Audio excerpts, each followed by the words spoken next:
head coach Ricky Yahn. Thanks for coming in today, Coach. Thanks for having me on. Yeah, so you started the season with the preseason and conditioning, and you worked your way into the first couple of weeks of practice this past few weeks. So go ahead and talk about what you were looking for in the preseason and conditioning and how it's transitioned into those first couple practices. Yeah, we were really pleased with how our preseason went. We returned a lot of guys from last year's team. So in the past, we had got started a little bit earlier with having so many new guys the last couple years, trying to get all of them caught up to speed. But this year, with the amount of returners that we have, we felt like we could get started a little bit later.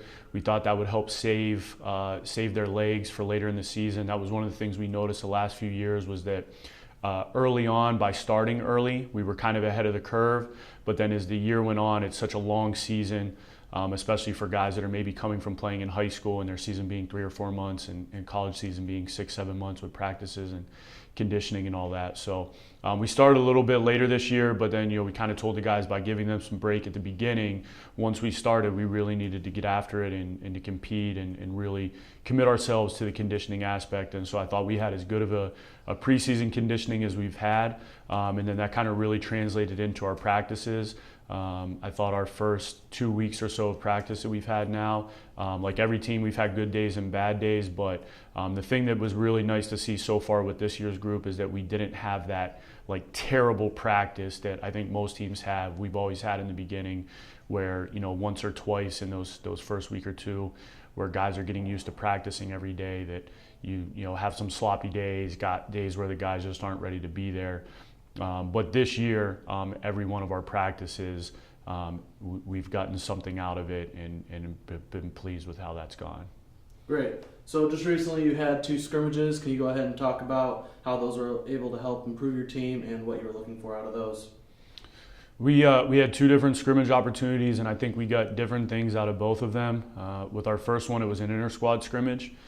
In the past, that had always been really good for us because we would have a larger roster than usual, and we'd have a lot more new players than usual. So getting that early chance to compete against ourselves was always good, of getting to see kind of everybody in our program compete, and that was really kind of the point of doing that in the past. This year, between having a smaller roster, having fewer new guys, and then we had some injuries when we played that game too. We actually only had 2 teams of 7, so it wasn't necessarily this year about getting to see all the different guys because we're getting to see them a lot in practice. But this year was great because we really got a evaluation of where our game conditioning level was. Nobody really had a very long break in that segment. We did 2 20-minute halves.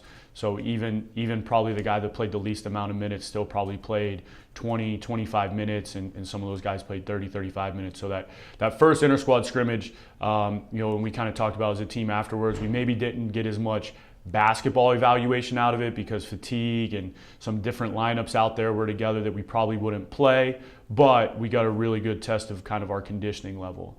And then most recently when we scrimmaged against Bethel, I think we got a little bit better feel for where we're at from a basketball standpoint. There were a lot of positives from that scrimmage. We moved the ball much better than we did last year. We were much more unselfish. We defended at a high level. We rebounded really well. And we were really pleased with how that scrimmage went against Bethel, who was a really good opponent, about as good of a team as we'll play all year. And then we also, obviously, playing a team at that caliber, we got to see some things that we need to work on. Some of it was stuff that we hadn't gone over yet, like our zone offense we haven't gone over as much, certain defensive situations that we hadn't covered yet, but then also some areas that we have gone over quite a bit that just didn't translate into a game setting that give us an idea of what we really need to refocus on and emphasize in this final week of practice before our games next week.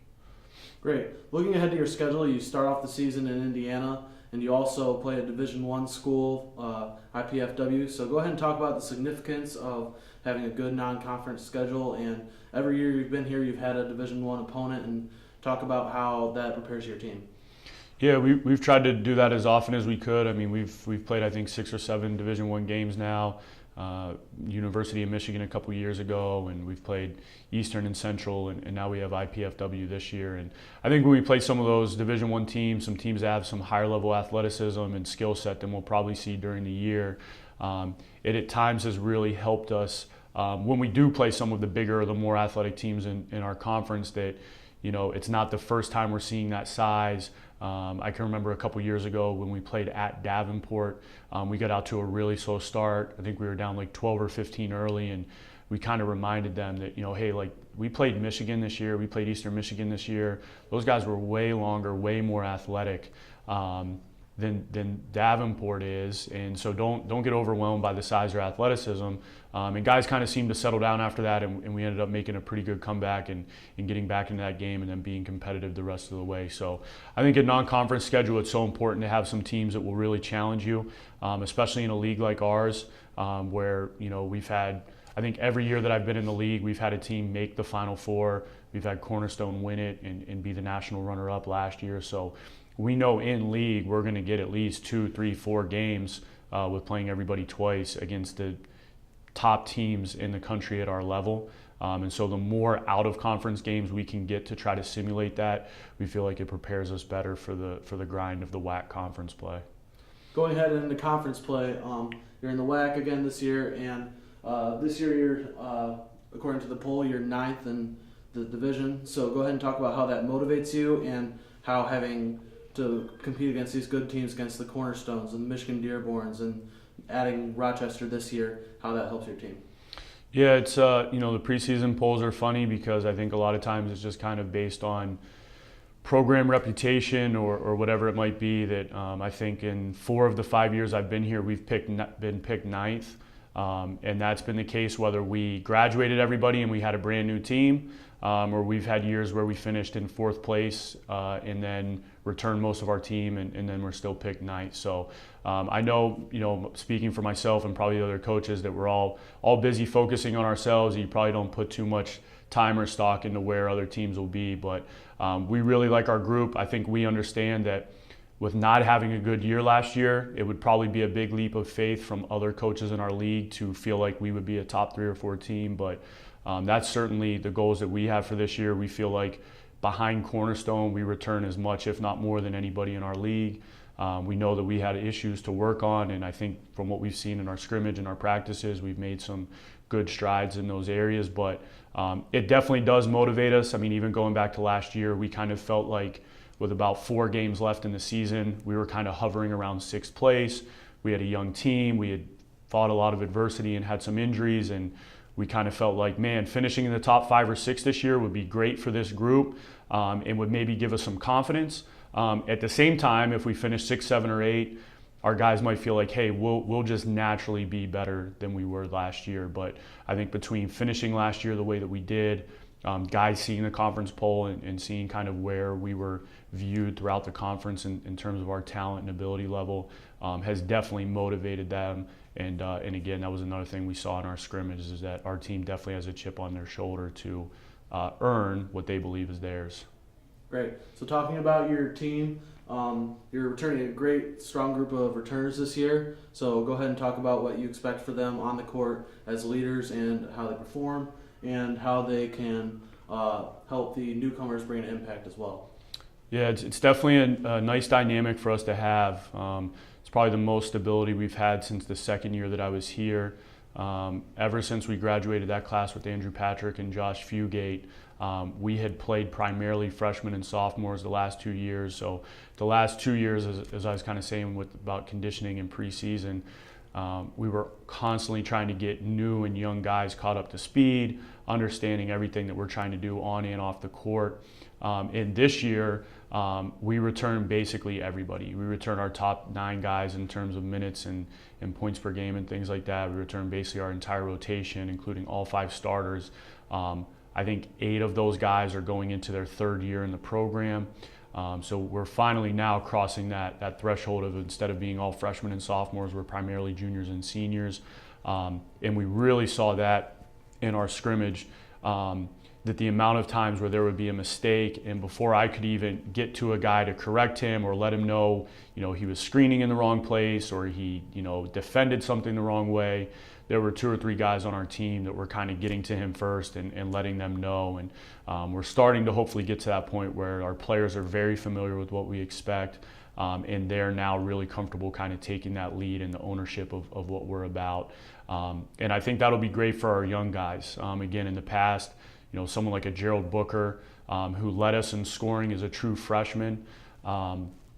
We had a lot of guys the last 2 years who, by virtue really of maybe there not being as many upperclassmen in the program, getting to play a lot, maybe before they were ready to play that much. They were all certainly talented enough to be good players in this level.